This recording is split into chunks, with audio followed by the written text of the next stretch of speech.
Welcome to Confessions by Banana Ketchup. A shadow-like demon spoke to me. This is probably the only paranormal experience I've had. I'm a very strong believer in Christ. I've heard of demons and angels all my life, but I've never seen or experienced either until about 3 years ago in the middle of the night. I was up at 3 in the morning because I was having a hard time going to sleep that night. I felt very uneasy, nervous, restless. I personally only felt this way when I need to pray for something or someone. Us Christians call this restless need for prayer the burden of the Lord. But this night, it wasn't for someone else or something else, it was for myself. It was like God trying to talk to you, asking to spend personal time with Him. Around this time, I was going through a lot of trouble, and for whatever reason, I shrugged this feeling off and said something like, "Nothing ever happens when I pray," which isn't true. So I instead sat down in front of the PlayStation I had and just watched a TV show to kill time or kill that feeling. But it wouldn't go away. It got progressively worse.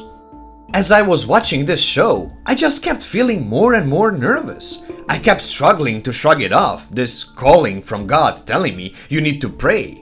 All of a sudden, while I was struggling with all this and watching a show, a voice shot through my head as clear as day and as loud as if it were sitting right next to you. It's hard to explain how it sounded. It didn't sound human. It sounded demonic. It sounded evil. It said, "You've lost your fight, haven't you?" I froze. I paused the show and I sat in an intense, deafening silence. My heart was beating out of my chest and I felt an unnatural presence in the house. When I turned to look for the voice, I saw right behind my TV a shadow, like a smudge in reality. I rubbed my eyes to check if I wasn't just imagining it or my eyes were messing with me, but it was still there.